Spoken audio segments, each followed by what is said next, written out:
왜 평생 이렇게 살아왔을까요? 착하다는 소리 듣느라 내 인생을 다 바쳤습니다. 남에게 피해주지 않으려고 애썼습니다. 누가 부탁하면 거절 못하고 다 들어줬습니다. 배우자 눈치 보고 자식들 바라는 대로 해줬습니다. 이웃들한테도 미움받지 않으려고 온갖 신경을 다 썼습니다. 그런데 이게 무슨 일입니까? 잘해주면 잘해줄수록 당연하게 여깁니다. 고맙다는 말 한마디 없이 더 많은 것을 요구합니다. 조금만 못해주면 섭섭해하고 심지어 서운하다고 합니다. 마치 내가 뭔가 잘못한 것처럼 느껴집니다. 젊었을 때는 그래도 견딜만 했습니다. 힘도 있었고 시간도 많았으니까요. 조금 힘들어도 참았습니다. 언젠가는 알아주겠지, 나중에는 보답받겠지 하면서 버텼습니다. 하지만 이제는 다릅니다. 몸도 예전 같지 않습니다. 남은 시간도 얼마 없습니다. 그런데 여전히 눈치만 보며 살고 있습니다. 여전히 참기만 하고 있습니다. 여전히 다른 사람 기분만 맞춰주고 있습니다. 다 내어주고 다 맞춰줬는데 정작 나를 진심으로 존중해주는 사람은 없습니다. 이렇게 착하게 살았는데 왜 이렇게 외롭고 서러운 걸까요? 착하게 산 것이 잘못인가요? 내가 바보처럼 산 건가요? 아닙니다. 착한 것은 잘못이 아닙니다. 다만 착함의 방법을 잘못 알고 있었을 뿐입니다. 부처님께서는 진정한 자비는 무엇인지, 어떻게 해야 상대를 존중하면서도 나 자신을 지킬 수 있는지 명확하게 가르쳐 주셨습니다. 세 가지 지혜만 제대로 이해하고 실천한다면 더 이상 착하다고 이용당하거나 무시당하는 일은 없을 것입니다. 오히려 진정으로 존중받는 사람이 될 수 있습니다. 오늘 여러분과 나누고자 하는 것은 착하면서도 존중받는 부처님의 지혜입니다. 나이가 들수록 더욱 필요한 이 지혜를 통해 남은 인생은 당당하고 평안하게 살아가실 수 있기를 바랍니다. 첫 번째 부처님의 가르침, 두려움이 아닌 자비에서 우러난 마음으로 대하라. 이슬이 아직 마르지 않은 이른 새벽 숲길을 걷던 한 제자가 부처님께 깊은 한숨과 함께 고민을 털어놓았습니다. 스승님, 저는 늘 다른 사람들을 잘 대해주려고 노력합니다. 누가 부탁하면 거절하지 못하고 다 들어줍니다. 불편해도 참습니다. 힘들어도 웃으며 도와줍니다. 밤늦게 찾아와도 반갑게 맞이합니다. 무리한 부탁이어도 어떻게든 해결해 줍니다. 그런데 이상합니다. 잘해주면 잘해줄수록 사람들이 저를 가볍게 여기는 것 같습니다. 처음에는 고마워하더니 점점 당연하게 생각합니다. 조금만 못해주면 섭섭해하고 더 많은 것을 요구합니다. 심지어 어떤 이는 제가 해준 것을 잊어버리고 오히려 더 해주지 않는다고 불평합니다. 어제는 이런 일도 있었습니다. 제가 급한 일이 있어서 한 번 거절했더니 그 사람은 서운한 표정을 지으며 말했습니다. 너는 원래 다 들어줬잖아. 오늘은 왜 이래? 마치 제가 잘못한 사람처럼 느껴졌습니다. 스승님, 저는 선한 마음으로 돕고 있는데 왜 이런 결과가 생기는 걸까요? 제가 뭔가 잘못하고 있는 건가요? 부처님께서는 새벽 안개 사이로 피어나는 들꽃을 바라보시며 조용히 말씀하셨습니다. 사람들을 잘 대해주는 진짜 이유가 무엇인가? 진심으로 상대를 위해서인가? 아니면 그렇게 하지 않으면 버림받을까 두려워서인가? 먼저 이것을 들여다봐야 한다. 부처님 가르침에서 말하듯이 진정한 자비는 마음의 평안에서 나온다. 상대를 진심으로 아끼는 마음, 기쁨을 나누고 싶은 마음에서 우러나는 것이 참된 자비다. 법구경에 이런 말씀이 있다. 두려움 없는 마음에서 나오는 보시가 진정한 보시요. 집착 없는 마음에서 나오는 자비가 진정한 자비라고 했다. 하지만 두려움에서 나온 친절은 진짜 자비가 아니다. 혼자가 될까봐 두려워서 다 들어주는 것. 그것은 자비가 아니라 집착이다. 미움받을까봐 무서워서 거절하지 못하는 것도 마찬가지다. 버림받을까봐 불안해서 계속 맞춰주는 건 역시 그렇다. 상대를 위한 것이 아니라 나 자신의 불안을 달래기 위한 것일 뿐이다. 부처님 말씀에서 밝히듯이 두려움에서 나온 친절은 반쪽짜리 자비다. 겉으로는 베푸는 것 같지만 속으로는 무언가를 바라고 있다. 버림받지 않기를, 미움받지 않기를, 외롭지 않기를 바라면서 주는 것이다. 이런 마음으로 계속 베풀면 어떻게 되겠는가? 상대는 그 두려움을 느낀다.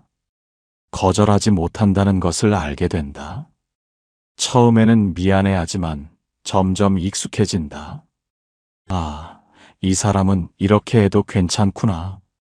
더 부탁해도 들어주는구나. 이렇게 생각하게 된다. 한 가지 예를 들어보겠다. 처음에는 조금만 도와달라고 한다.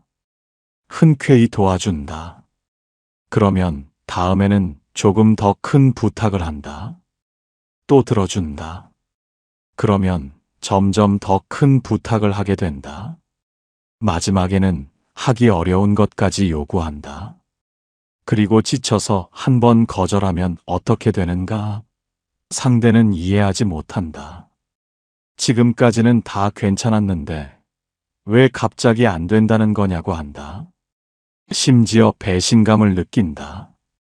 변했다고 생각한다. 부처님 가르침에서 말하듯이 계속되는 호의는 권리가 된다. 상대방의 기대치가 점점 높아지기 때문이다. 그래서 나중에 지쳐서 못해주겠다고 하면 상대는 오히려 배신감을 느낀다. 너는 원래 괜찮았잖아. 왜 갑자기 이래? 하면서 섭섭해한다. 그렇다면 어떻게 해야 할까? 먼저 마음을 들여다봐야 한다. 지금 베푸는 것이 진심에서 우러나온 것인지 아니면 두려움 때문인지 솔직하게 봐야 한다. 두려움에서 나온 친절은 결국 나도 힘들게 하고 상대도 잘못된 기대를 갖게 만든다. 진정한 자비는 자유로운 마음에서 나온다. 해줘도 괜찮고 안 해줘도 괜찮은 마음. 상대가 좋아해도 괜찮고 섭섭해해도 괜찮은 마음에서 나오는 친절이 진짜 자비다. 자유로운 마음이란 무엇인가? 상대의 반응에 흔들리지 않는 마음이다. 내가 도와주면 고마워할 수도 있고 당연하게 여길 수도 있다. 내가 거절하면 이해할 수도 있고 섭섭해할 수도 있다. 하지만 그 어떤 반응이 나와도 괜찮다는 마음. 이것이 자유로운 마음이다. 이런 마음으로 베풀면 어떻게 되는가? 상대방도 편안해진다. 내가 부담 없이 주니까 상대방도 부담 없이 받는다. 억지로 고마워할 필요도 없고 미안해할 필요도 없다. 그냥 필요하면 받고 필요 없으면 안 받으면 된다. 이렇게 될 때 진정한 자비가 이루어진다. 제자는 고개를 끄덕이며 깊이 깨달았습니다. 그동안 자신이 베푼 친절 중 얼마나 많은 것이 두려움에서 나온 것이었는지 비로소 알게 되었습니다. 이 제자의 고민은 비단 그만의 것이 아니었습니다. 돌이켜보면 우리도 마찬가지였습니다. 배우자가 화낼까봐, 자식들이 섭섭해할까봐, 친구들이 떠날까봐 두려워서 다 들어주고 맞춰줬습니다. 진심으로 좋아서가 아니라 불안해서 그렇게 했던 것입니다. 특히 나이가 들수록 그 두려움은 더 커집니다. 이제 새로운 사람을 만나기도 어렵습니다. 관계를 잃으면 외로워질 것 같아서 더욱 참게 됩니다. 자식들이 멀어질까봐 두렵습니다. 며느리가 싫어할까봐 걱정됩니다. 손주들을 못 볼까봐 하고 싶은 말도 못하고 다 맞춰줍니다. 하지만 그렇게 두려움으로 맞춰주다 보면 정작 진짜 나는 어디에도 없습니다. 늘 상대방이 원하는 모습만 보여주다 보니 진짜 내 모습은 숨겨두게 됩니다. 그러면 상대방도 진짜 나를 사랑하는 것이 아니라 착한 나의 모습만 좋아하게 됩니다. 이제는 알아야 합니다. 두려움에서 나온 친절은 오래가지 못한다는 것을 말입니다. 언젠가는 지치게 되고 그때 관계는 오히려 나빠집니다. 진정한 자비는 자유로운 마음에서 나온다는 것을 기억해야 합니다. 그렇다면 어떻게 해야 자유로운 마음으로 베풀 수 있을까요? 그 답은 두 번째 가르침에 있습니다. 두 번째 부처님의 가르침, 경계를 세우는 것이 진정한 자비다. 대낮에 뜨거운 햇볕 아래 시원한 나무 그늘에서 나이든 제자가 부처님께 또 다른 고민을 여쭈었습니다. 스승님 말씀을 듣고 보니 제가 두려움 때문에 많은 것을 들어줬다는 것을 알겠습니다. 그렇다면 이제부터는 어떻게 해야 합니까? 부탁을 거절해야 합니까? 하지만 거절하면 상대방이 상처받지 않을까요? 관계가 틀어지지 않을까요? 부처님께서는 맑은 계곡물이 바위 사이를 흐르는 것을 가리키시며 온화하게 말씀하셨습니다. 저 물을 보라. 부드럽지만 바위를 깎는다. 약해 보이지만 어떤 장애물도 돌아서 흐른다. 하지만 항상 제 길을 찾아간다. 사람도 마찬가지다. 유연해야 하지만 중심은 있어야 한다. 그 중심이 바로 경계다. 여기까지는 할 수 있고 여기부터는 할 수 없다는 분명한 선이 있어야 한다. 이것이 없으면 끝없이 요구에 끌려가게 된다. 부처님 가르침에서 말하듯이 계율이 있는 것처럼 사람에게도 경계가 필요하다. 계율은 무엇을 하면 안 되는지 알려주는 선이다. 그 선이 있기에 수행자는 바른 길을 걸을 수 있다. 경계도 마찬가지다. 예를 들어 수행자에게는 거짓말하지 말라는 계율이 있다. 이것은 수행자를 옭아매는 것이 아니다. 오히려 바른 길을 걸을 수 있게 도와주는 것이다. 경계도 그렇다. 나를 옭아매는 것이 아니라 나를 지켜주는 것이다. 그런데 많은 이들이 경계를 세우는 것을 상대를 밀쳐내는 것이라고 생각한다. 차갑게 대하는 것이라고 여긴다. 그래서 경계 세우기를 두려워한다. 하지만 이것은 잘못된 생각이다. 경계를 세운다는 것은 상대를 거부하는 것이 아니다. 단지 여기까지 할 수 있다고 알려주는 것이다. 정보를 주는 것이다. 이것은 오히려 상대를 위하는 일이다. 부처님 말씀에서 밝히듯이 경계에는 두 가지 기능이 있다. 첫째는 선을 알려주는 것이다. 여기까지가 내가 할 수 있는 것이고 여기서부터는 할 수 없다고 분명하게 알려주는 것이다. 예를 들어 자식이 손주를 맡기려고 할 때 아무 말 없이 다 받아주면 어떻게 되는가? 처음에는 하루 이틀이다가 점점 매일같이 맡기게 된다. 그러다가 어느 날 할머니가 지쳐서 못 봐주겠다고 하면 자식은 당황한다. 왜 갑자기 안 된다는 거냐고 서운해한다. 하지만 처음부터 경계를 알려줬다면 어떻겠는가? 평일 낮에는 봐줄 수 있지만 주말이나 밤은 어렵다. 일주일에 사흘까지는 괜찮다. 이렇게 분명히 말했다면 자식도 그 안에서 부탁하게 된다. 서로 불편하지 않다. 둘째는 기대를 조절하는 것이다. 상대방이 나에게 무엇을 기대할 수 있고 무엇은 기대할 수 없는지 알려주는 것이다. 이렇게 하면 상대방도 적절한 기대를 갖게 된다. 경계가 없으면 어떻게 되는가? 상대방은 계속 기대치를 높인다. 처음에는 작은 것을 기대하다가 점점 큰 것을 기대한다. 계속 들어주니까 더 많은 것을 바라게 된다. 그러다가 어느 날 지쳐서 못해주겠다고 하면 상대는 당황한다. 지금까지 괜찮았는데 왜 갑자기 안 된다는 거야? 하면서 섭섭해한다. 심지어 배신감까지 느낀다. 왜 이런 일이 벌어지는 걸까요? 이것은 경계를 알려주지 않았기 때문입니다. 상대방은 어디까지 할 수 있는지 몰랐던 것입니다. 그러니 계속 요구했고 기대했던 것입니다. 미리 경계를 알려주었다면 이런 일은 없었을 것입니다. 부처님 가르침에서 말하듯이 거절은 사람을 거부하는 것이 아니라 부탁을 거절하는 것이다. 너라는 사람이 싫은 것이 아니라 이 일은 할 수 없다는 것이다.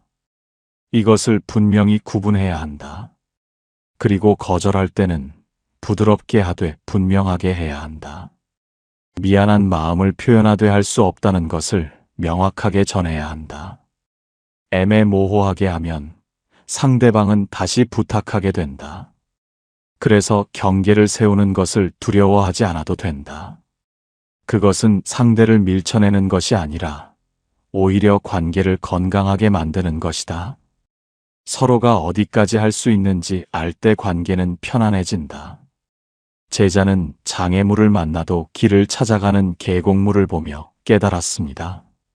경계를 세우는 것이 오히려 관계를 지키는 길이라는 것을 말입니다. 우리 중 많은 분들이 이 제자처럼 평생을 경계 없이 살아왔습니다. 누가 부탁하면 다 들어주고 요구하면 다 맞춰줬습니다. 경계를 세우면 사람들이 떠날 것 같아서 무서웠습니다. 하지만 그렇게 살다 보니 오히려 나 자신이 지쳐버렸습니다. 특히 시집살이 하면서, 자식 키우면서, 늙은 부모 모시면서 평생을 다른 사람 기준에 맞춰 살았습니다. 내가 원하는 것은 뒤로 하고 늘 남이 원하는 것을 먼저 해줬습니다. 그렇게 하는 것이 착한 것이라고 배웠습니다. 하지만 지금 돌아보면 그것은 착한 것이 아니라 경계가 없었던 것입니다. 어디까지 해줄 수 있고 어디서부터는 할 수 없다는 선이 없었던 것입니다. 그래서 끝없이 요구를 들어주다가 결국 지쳐버린 것입니다. 이제는 달라져야 합니다. 할 수 있는 것과 할 수 없는 것을 분명히 해야 합니다. 부드럽게 하되 명확하게 전해야 합니다. 그것이 나를 지키는 길이자 관계를 건강하게 만드는 길입니다. 하지만 많은 분들이 궁금해 하십니다. 경계를 세워야 한다는 것은 알겠는데 구체적으로 어떻게 말해야 하는지 모르겠다고 하십니다. 그 답이 세 번째 가르침에 있습니다. 세 번째 부처님의 가르침, 부드러우되 분명하게 말하라. 해가 서산으로 기울어가는 저녁 무렵 차분한 바람이 불어오는 언덕에서 중년의 제자가 부처님께 마지막 의문을 여쭈었습니다. 스승님, 경계를 세워야 한다는 말씀은 이해했습니다.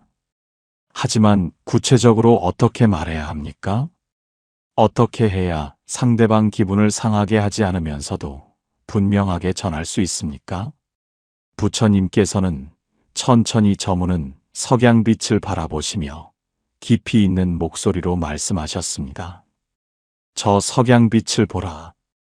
붉기는 하지만 눈부시지 않다. 밝기는 하지만 따갑지 않다. 강하지만 부드럽다. 말도 이와 같아야 한다. 부처님 가르침에서 말하듯이 정어라는 것이 있다. 바른 말이다. 바른 말이란 진실하되 상대를 해치지 않는 말이다.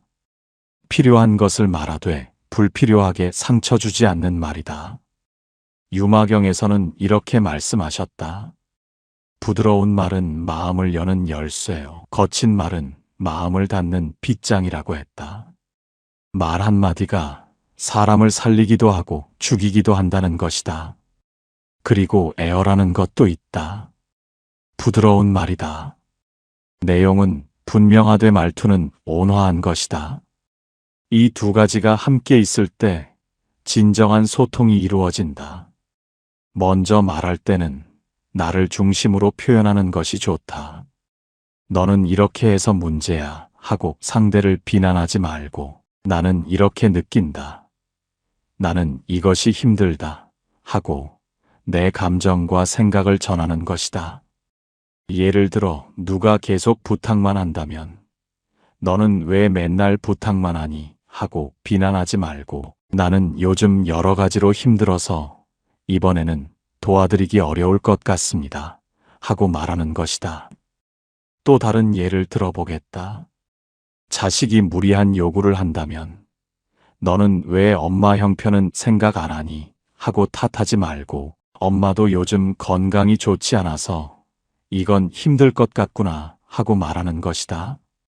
또한 상황을 중심으로 말하는 것이 좋다. 사람을 공격하는 것이 아니라 상황을 설명하는 것이다. 지금 이런 일이 있어서 이런 상황이라서 하고 객관적으로 전하는 것이다. 부처님 말씀에서 밝히듯이 태도는 부드럽되 내용은 분명해야 한다.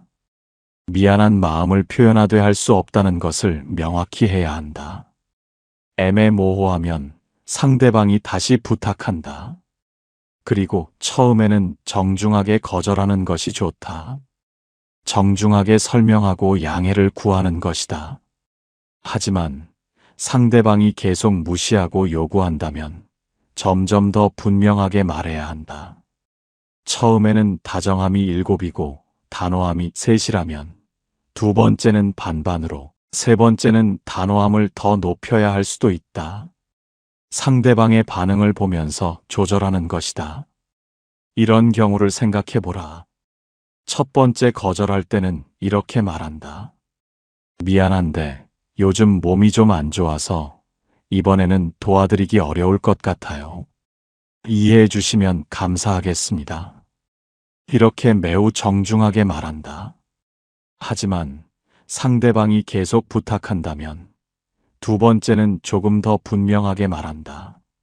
정말 죄송하지만 지금은 제 상황상 어렵습니다. 다음에 형편이 나아지면 그때 도와드릴게요. 이렇게 조금 더 단호하게 전한다. 그래도 계속 무시하고 요구한다면 세 번째는 더 명확하게 말해야 한다. 제가 여러 번 말씀드렸지만 지금은 정말 어렵습니다.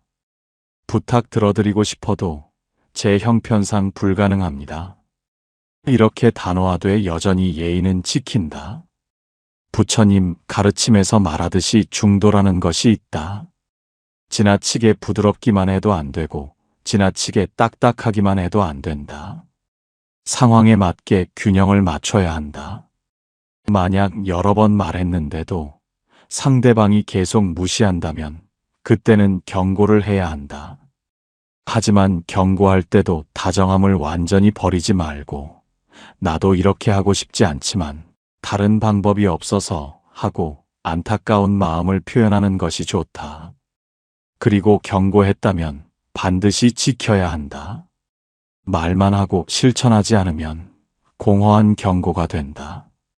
상대방은 앞으로도 말을 믿지 않게 된다. 이것이 바로 부처님께서 가르쳐 주신 자비로운 말의 지혜다. 말할 때는 항상 부드러우되 분명하게 해야 한다. 상대를 존중하되 나 자신도 존중해야 한다. 이것이 진정한 자비의 말이다. 제자는 석양빛이 강하지만 부드럽게 세상을 물들이는 것을 보며 깨달았습니다. 강함과 부드러움이 함께 있을 때 진정한 소통이 이루어진다는 것을 말입니다. 하지만 우리에게는 이것이 참으로 어려운 일입니다. 나이가 들수록 말이 어려워집니다. 뭐라고 해야 할지 모르겠고 괜히 말했다가 관계가 틀어질까봐 두렵습니다. 그래서 그냥 참고 넘어갑니다. 하지만 그렇게 계속 참다 보면 마음속에 응어리가 쌓입니다. 젊었을 때는 참으면서 속으로 생각했습니다.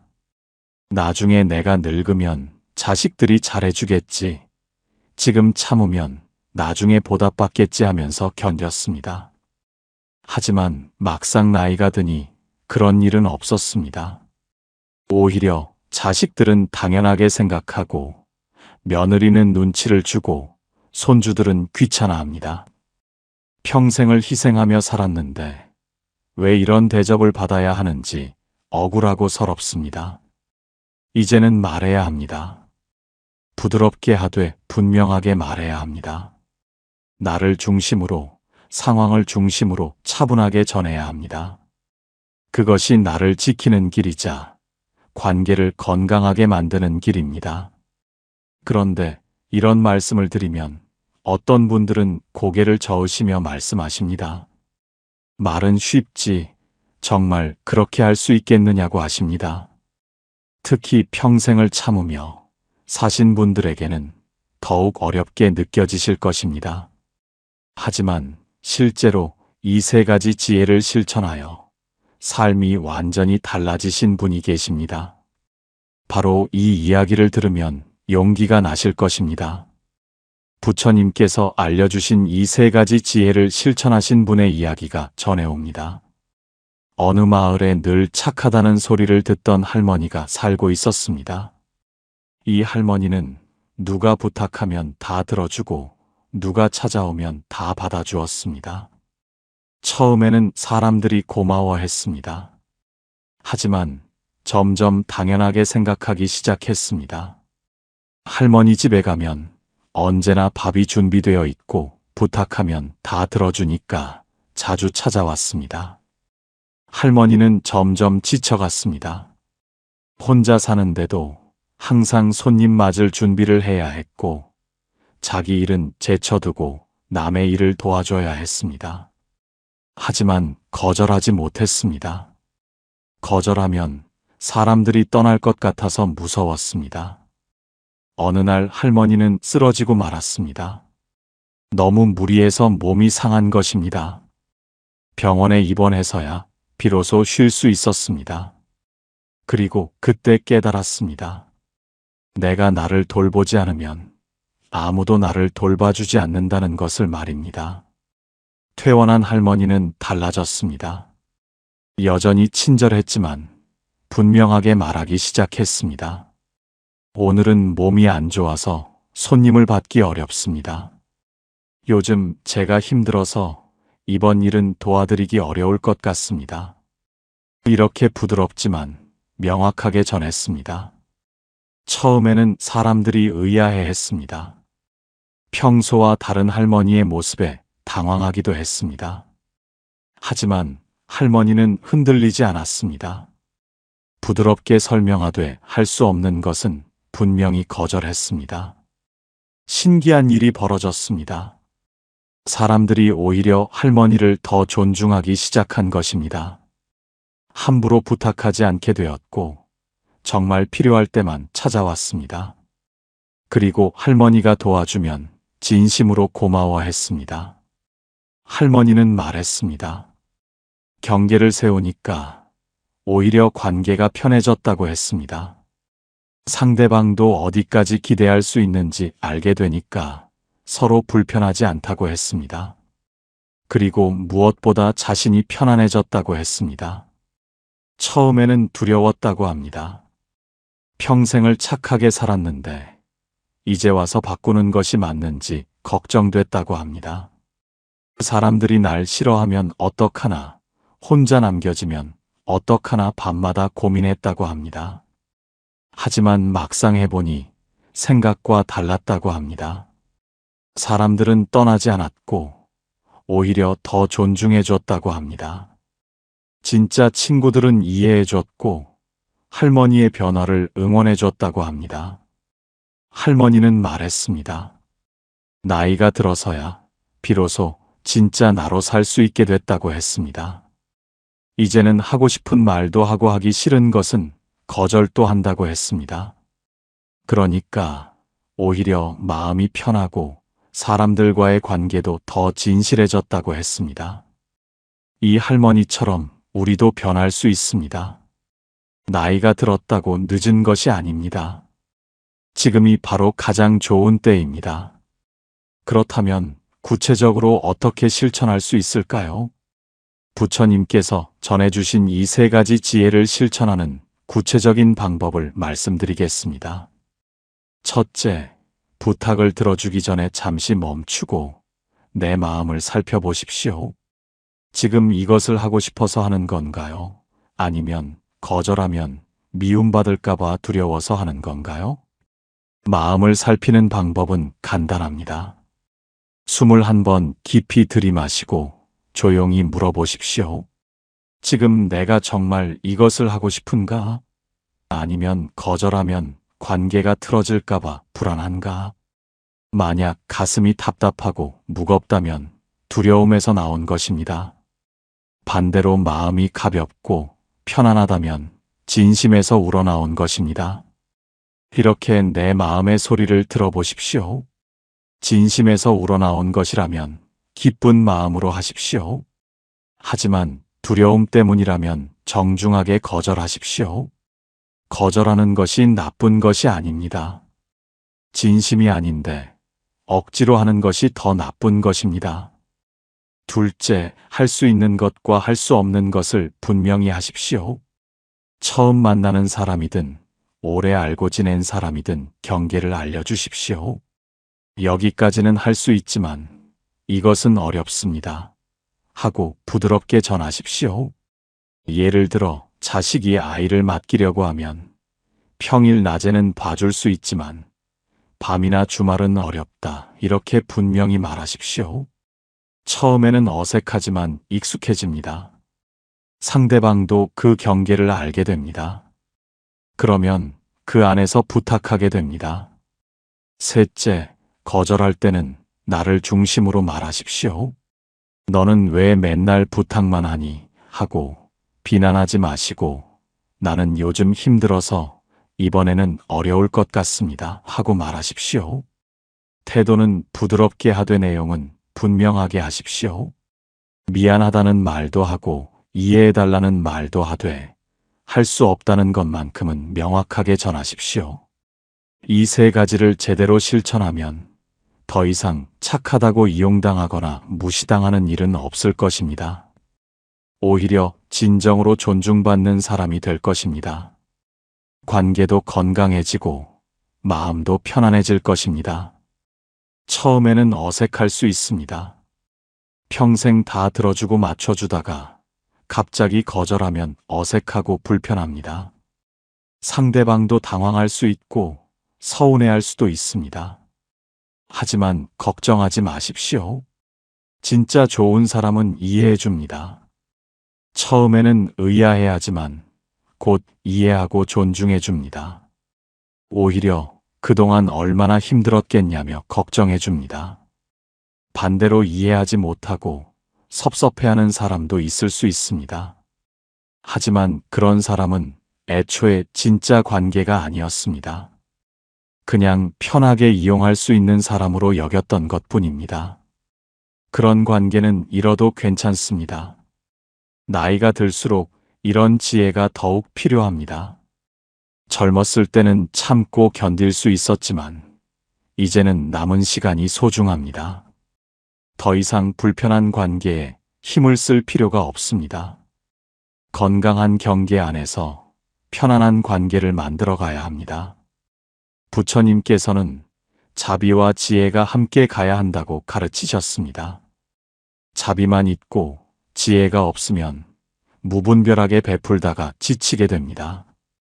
지혜만 있고 자비가 없으면 냉정하고 메마르게 됩니다. 자비와 지혜가 균형을 이룰 때 진정한 평화가 옵니다. 자비는 상대를 아끼는 마음입니다. 상대의 아픔을 함께 느끼고 도와주고 싶은 마음입니다. 이것은 아름다운 마음입니다. 하지만 자비만으로는 부족합니다. 지혜가 필요합니다. 언제 도와줘야 하고 언제 도와주지 말아야 하는지 아는 지혜가 필요합니다. 어디까지 할 수 있고 어디서부터는 할 수 없는지 아는 지혜가 필요합니다. 이 지혜가 있을 때 자비가 제대로 작용합니다. 착한 것은 잘못이 아닙니다.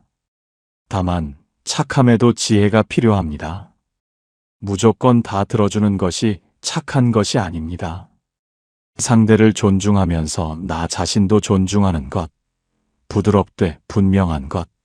이것이 진정한 착함입니다. 이제는 달라질 수 있습니다. 두려움에서 벗어나 자유로운 마음으로 베풀 수 있습니다. 경계를 세워서 관계를 건강하게 만들 수 있습니다. 부드럽지만 분명하게 말할 수 있습니다. 물론 쉽지는 않을 것입니다. 평생의 습관을 바꾸는 것이니까요. 처음에는 거절하는 것이 미안하고 불편할 것입니다. 상대방 반응도 신경 쓰일 것입니다. 하지만 조금씩 연습하다 보면 익숙해집니다. 작은 것부터 시작하십시오. 아주 작은 부탁부터 거절해 보십시오. 그리고 경험을 쌓으십시오. 거절했을 때 세상이 무너지지 않는다는 것을, 오히려 관계가 건강해진다는 것을 직접 경험하십시오. 그동안 참 고생 많으셨습니다. 평생을 다른 사람 눈치 보며 살아오시느라 얼마나 힘드셨습니까? 하고 싶은 말도 못하고 참고 견디느라 얼마나 마음이 아팠습니까? 배우자 앞에서, 자식들 앞에서, 친구들 앞에서 늘 착한 사람으로 보이려고 애쓰느라 얼마나 지치셨습니까? 시집 가서는 시어머니 눈치 보고, 시누이 눈치 보고, 남편 눈치 봤습니다. 자식 낳아서는 애들 바라는 대로 다 해줬습니다. 나이 들어서는 며느리 눈치 보고 손주들한테 미움받을까봐 조심조심했습니다. 그런데 아무도 알아주지 않았습니다. 그렇게 희생하고 배려했는데 당연하게 여기고 고마워하지도 않았습니다. 때로는 더 많은 것을 요구하고 조금만 못해주면 서운해했습니다. 그럴 때마다 가슴이 얼마나 답답하고 억울했습니까? 내가 뭐 잘못한 것도 없는데 왜 이런 대접을 받아야 하나 싶었습니다. 울고 싶어도 울 수 없었고 화내고 싶어도 화낼 수 없었습니다. 그저 속으로만 사귀고 또 사귀었습니다. 하지만 이제는 괜찮습니다. 더 이상 그렇게 살지 않아도 됩니다. 더 이상 착하다고 이용당할 필요가 없습니다. 부드럽되 분명하게 말할 수 있습니다. 상대를 존중하면서도 나 자신을 지킬 수 있습니다. 이것이 부처님께서 가르쳐 주신 진정한 자비의 길입니다. 남은 인생은 당당하게 사십시오. 무조건 참지 마시고 말해야 할 것은 말하십시오. 부드럽게 하되 분명하게 하십시오. 그러면 사람들이 오히려 더 존중하게 될 것입니다. 그리고 무엇보다 마음이 편안해질 것입니다. 이제는 내 인생입니다. 남의 인생이 아닙니다. 남은 시간 동안 진짜 나로 살 권리가 있습니다. 착한 척하며 사는 것이 아니라 진짜 착하게 사는 것입니다. 두려움 없이 자유롭게 사는 것입니다. 오늘 이 가르침이 여러분께 도움이 되었다면 여러분의 경험이나 생각을 댓글로 나누어 주십시오. 어떻게 경계를 세우고 계신지, 어떤 어려움이 있으신지, 또 어떤 변화가 있었는지 함께 나누면서 서로 배울 수 있을 것입니다. 여러분의 이야기 하나하나가 누군가에게는 큰 힘이 되고 위로가 될 것입니다. 부처님의 지혜와 자비가 여러분과 함께하는 연등지혜였습니다. 오늘 나눈 착하면서도 존중받는 지혜가 여러분의 삶에 평안과 자유를 가져오기를 간절히 발언합니다. 건강한 경계 속에서 진정한 자비를 실천하는 행복한 삶을 향한 여러분의 여정에 부처님의 자비가 함께하시기를 바랍니다. 여러분 모두 당당하고 편안한 마음으로 남은 인생을 살아가시기를 기원합니다. 나무아미타불 관세음보살